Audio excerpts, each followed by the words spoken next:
व्याप्तांगीन बगलामुखीं तेजक्तां संस्थितिं चिंतयेत्। मंच पर आसीन हमारे मुख्य वक्ता के रूप में उपस्थित भाई महेंद्र सिंह जी राजावत, संरक्षक के रूप में हमारे बीच में उपस्थित भाई नंद किशोर जी कोलवाल, राधेश्याम जी शर्मा, इस कार्यक्रम के जो भी मुख्य सूत्रधार रहे हैं वे सभी आयोजकगण, चौमों से हमारे स्वयंसेवक गण, मातृशक्ति बालिकाओं और सज्जनों, मैं नहीं समझता हूं कि हमारे पूर्व वक्ता के बोलने के पश्चात कुछ शेष बच रहा हो या बच जाता है। इन्होंने जो भी बात कही वो ऐतिहासिक थी, पर इतिहास उन घटनाओं से या घटनाक्रम से भरा हुआ है। ये एक अलग विषय है कि कुछ समय से हमें उस इतिहास को हमारे से ओझल कर दिया गया और हमें कुछ और ही पढ़ाया गया। आप सभी पढ़े लिखे हैं, समझदार हैं, सभ्य हैं। आप सब जानते हैं इतिहास में हमें पढ़ाया गया कि मोहम्मद गोरी ने पृथ्वीराज को मारा, जबकि ऐसा नहीं है। क्योंकि आप जानते हैं कि चंद्रप्रदाई ने जब पृथ्वीराज के आंखों को क्षत विक्षत कर दिया था मोहम्मद गौरी ने, तो वो जो कवि थे आंसू कवि चंद्रप्रदाई पृथ्वीराज चौहान के मित्र हुआ करते थे। उन्होंने, आप सब जानते हैं, प्रचलन में भी है, 4 5 24 गज अंजुल अष्ट प्रमाण ताऊ पर सुल्तान है मच चुके चौहान। एक ही बार में बाण मार करके पृथ्वीराज ने उस मोहम्मद गोरी को समाप्त कर दिया था। लेकिन हमें यह नहीं पढ़ाया गया, हमें यही पढ़ाया गया अकबर महान और महाराणा प्रताप, जिनकी शौर्य गाथाओं से पूरा इतिहास भरा पड़ा है, जिनको पूरे राजस्थान को नहीं अपितु तो भारत को ही नहीं पूरे विश्व को गर्व है उनकी वीरता के ऊपर। लेकिन फिर भी हमें अकबर महान ही पढ़ाया गया। मैं आपको यहां एक बात स्पष्ट कर देना चाहता हूं कि इतिहास वीरों का गुलाम रहा है। इतिहास हम स्वयं बनाते हैं। इसलिए अब आप जाग जाइए, आपका नवीन इतिहास बनाने का वो समय अब आरंभ हो रहा है। जब हमारे ऊपर अत्याचार हुए, आक्रमण हुए, बर्बरता हुई, उस समय हम लोग शिक्षित नहीं थे। हमारे समाज में शिक्षा की काफी कमी हुआ करती थी। मैं प्राचीन भारत की बात नहीं कर रहा। प्राचीन भारत में तो लीलावती, भारती, गार्गी जैसी विदुषी महिलाएं उस समय उपस्थित थी समाज के अंदर, जो समाज को नई दिशाएं देने का काम किया करती थी। मैं मध्यकालीन युग की बात कर रहा हूं, जिस समय समाज के अंदर, हिंदू समाज के अंदर कई प्रकार की कुरीतियों ने घर बना लिया था और आज भी वही कुरीतियां चल रही है। मैं वैदिक काल की बात नहीं कर रहा, उस समय तो हमारे यहां महिलाएं भी शिक्षित हुआ करती थी और उस समय नारी को हमारे यहां पूजनीय माना जाता था। मैं मध्यकालीन युग की बात कर रहा हूं, उस समय हमारे ऊपर कई प्रकार के आक्रमण हुए, हमारे तक्षशिला जैसे विश्वविद्यालयों को जला दिया गया, नालंदा जैसे विश्वविद्यालयों को जला दिया गया। एक बात और है, अगर किसी को नष्ट करना है तो उसको नष्ट करने के लिए किसी हथियार की आवश्यकता नहीं है सज्जनों। उसको समाप्त करने के लिए उसकी वंश की परंपरा को खत्म कर दो, उसकी संस्कृति को खत्म कर दो, एक दिन वो स्वयं ही खत्म हो जाएगा। इस मंच के माध्यम से मैं आपसे यह आह्वान कर रहा हूं कि अब भी जाग जाइए। हमारे पास हमारे वेद शास्त्र पुराण और उपनिषद का बहुत कम भाग हमारे पास इस समय बचा है। उसे शेष रहे भाग को हम लोग कैसे बचा सकते हैं, यह हमारे लिए सोचने विषय है। मुझे एक बात की प्रसन्नता जरूर है,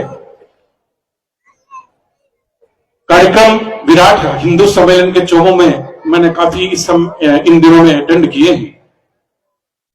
मुझे प्रसन्नता है कि आयोजकों ने इस कार्यक्रम को भव्य रूप देकर के इतनी संख्या बल, पहले कार्यक्रम में मैं इतनी संख्या बल देख रहा हूं, मैं वास्तव में बड़ा प्रसन्न हूं। नहीं तो 100-200 और भोज का कार्यक्रम भी रहता है लगभग।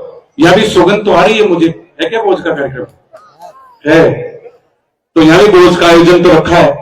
भोज का आयोजन अन्य कार्यक्रमों में भी रखा था, लेकिन संख्या बल नगण्य रहा। इस बात की पीड़ा भी मुझे रही। तो अभी कुछ समय पहले कार्यक्रम को लेकर के कुछ आयोजक मेरे पास गए थे, तो मैंने उनसे यही कहा, उनका क्या करोगे कार्यक्रम रख करके, कोई आता तो है नहीं, 150 आदमी रहते हैं, क्या फायदा है ऐसे कार्यक्रमों से? जब हम लोग हमारे व्यक्तिगत कामों को छोड़ करके हमारे मोहल्ले में, हमारे क्षेत्र में कोई हिंदुओं का कार्यक्रम हो रहा है हो और उसके अंदर नहीं आ सकते, तो आपसे त्याग की उम्मीद हम क्या कर सकते हैं? वो समय गया, अब समय दूसरा है। आप उठ करके अब खड़े होइए, अपने आप को गर्वान्वित महसूस करिए कि हम भारतीय हैं, हम हिंदू धर्मावलंबी हैं। जनसंख्या पर नियंत्रण मत करिए। मैं बार बार कहता हूं, पहले चीन वालों ने ऐसा किया था, उनकी दशा देख लीजिए। सब पढ़े लिखे आप लोग, वो मजबूर हो गए हैं अपने कानून को बदलने पर। पहले वो लोग एक बच्चे से ज्यादा पैदा करने पर सख्त पाबंदियां थी, लेकिन आज चीन के अंदर वो कहते हैं कि आप बच्चे पैदा करिए, 2 करिए, 4 करिए, सरकार उनका भरण पोषण का सारा खर्च उठाएगी। ये प्रोत्साहन दे रहा है चीन। और मैं ये कहता हूं, आप 1 या 2 करके आपकी जो मेजोरिटी हो धीरे धीरे मिनोरिटी में आ रही है, आप अल्पसंख्यक बन रहे हैं धीरे धीरे, और फिर किसी को दोष देते हैं तो ये गलत है। अरे वो धन्य है वीर माताएं जो 8-8, 10-10 बच्चों को जन्म दिया करती थी और फिर भी उनका भरण पोषण करके वीर और सज्जन बालक बना करके हमारे समाज के अंदर भेजा करती थी। आज हम लोग, हमारे को ऐश और आराम चाहिए, हमारी मातृशक्ति को अय्याशी चाहिए, हमारे बंधुओं को आज अय्याशी चाहिए, इसलिए हम 1 या 2 बच्चे पैदा करते हैं। क्यों नहीं भरण पोषण कर सकते? जब हमारे उस समय संसाधनों की कमियां थी, उस समय हमारे पास सीमित संसाधन थे, हम लोग शिक्षित नहीं थे, मेहनत मजदूरी करते थे और फिर भी 10-10 बच्चों का पेट हमारे माँ बाप भरा करते थे। क्या हम लोग उन माँ बाप की संतानें नहीं है? क्या हमारा खून इतना ठंडा हो गया है कि हम लोग अब 4 बच्चों को 3 बच्चों को जन्म नहीं दे सकते, धिक्कार है। मैं हमेशा ही कहता हूं, हर कार्यक्रम में पूछता हूं, क्या आपने कभी सुना है कि इन दिनों में, इन सालों में हमारे क्षेत्र में किसी अच्छे व्यक्ति ने संन्यास लिया हो? सभी का एक ही उत्तर रहेगा, नहीं सुना। मंच के माध्यम से मैं कहना चाहूंगा, यदि यही परिस्थितियां रही, यही स्थितियां रही, तो धीरे धीरे जो धर्म के स्तंभ माने जाते हैं सन्यासी और व्यक्ति लोग, उनकी परंपराएं समाप्त हो जाएगी। जो हमारी प्राचीन परंपरा रही है, और जब समाज को मार्गदर्शन देने वाले नहीं रहेंगे तो समाज का अस्तित्व क्या रहेगा? इस विषय में सोच लीजिए, चिंतन कर लीजिए। इसलिए मैं ये कहता हूं, मैं इस बात का तो विरोधी नहीं हूं कि आप अपने बच्चों को डॉक्टर बनाइए, इंजीनियर बनाइए या और किसी उच्च शिक्षा में भेजिए, लेकिन मैं इस बात का पक्का और कट्टर समर्थक हूं कि अपने बच्चे को आप इंसान बनाइए, आप अपने बच्चे को हिंदू बनाइए, आप अपने बच्चे को भारतीय नागरिक बनाइए। ये पहला कार्य करिए। यह मातृशक्ति बैठी है, मैं मातृशक्ति से एक ही बात का आह्वान करना चाहूंगा कि पहली मां बच्चे का गुरु, पहला गुरु जो है बच्चे की मां होती है। बच्चा उसी से बोलना, बात करना, दूसरे लोगों का सम्मान करना, ये सीखता है। यदि आप बच्चों को ये सारी शिक्षा नहीं देंगी शुरू से, तो बच्चा संस्कारहीन हो जाएगा और वो आपका भी सम्मान नहीं करेगा, और एक दिन ले जा करके आपको वृद्धाश्रम में दाखिल कर देगा। वो हो सकता है आज मेरी बात आपकी समझ में नहीं आ रही हो, लेकिन याद करेंगे आप, मैं रहूंगा या नहीं रहूंगा, कभी आपके दिमाग में वो बातें गूंजेंगी जो मैं आज इस मंच के माध्यम से कह रहा हूं। मैं वैसे बहुत संक्षिप्त बोलता हूं जब संख्या बल नहीं रहती है। संख्या बल रहती है तो बोलने का थोड़ा सा अलग आनंद रहता है, कि वक्ता और श्रोता इनके अंदर एक सामंजस्य होना चाहिए। सामंजस्य जहां कमी होती है वक्ता और श्रोता में, वहां कभी वक्ता बोल नहीं सकता। इसलिए आप जैसे अच्छे पढ़े लिखे और विद्वान श्रोता अगर बैठे हो तो बोलने में कोई हिचकिचाहट नहीं है।